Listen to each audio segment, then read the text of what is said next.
Hello viewers, আসসালামু আলাইকুম। আজকে আমি আপনাদের কাঁচা কলা ভাজি করে দেখাবো। চলুন রেসিপিটি শুরু করা যাক। এই জন্য আমি এখানে 4টা কাঁচা কলাকে ধুয়ে কেটে পরিষ্কার করে নিয়েছি। এখন আমি এর মধ্যে স্বাদ মতো লবণ দিয়ে দিচ্ছি, পরিমাণ মতো আর কি। এখানে হাফ চা চামচ হলুদ গুঁড়া দিয়ে দিচ্ছি,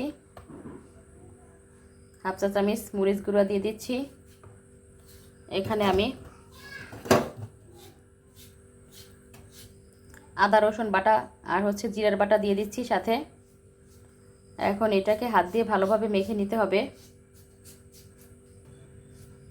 এখন আমি এর মধ্যে 1 চা চামচ ময়দা দিয়ে দিচ্ছি।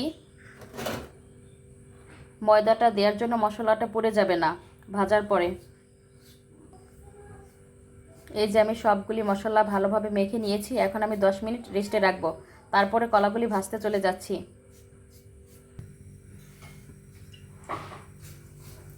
কলাগুলি ভাজার জন্য একটা কড়াইয়ের মধ্যে পরিমাণ মতো রান্নার তেল দিয়ে দিয়েছি। তেলটা গরম হয়ে গেলে আমি কলাগুলি দিয়ে দিচ্ছি।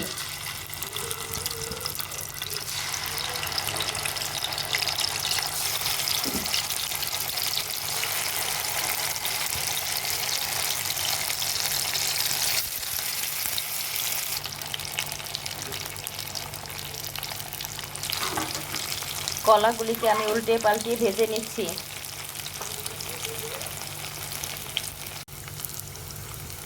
এখন আমি এর মধ্যে উপর থেকে কাঁচামরিচ কুচি আর পেঁয়াজ কুচি দিয়ে দিচ্ছি।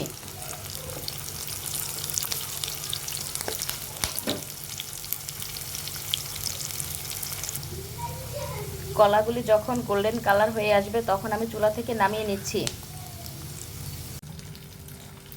এই যে আমার তৈরি হয়ে গেল কাঁচা কলার ভাজার রেসিপি।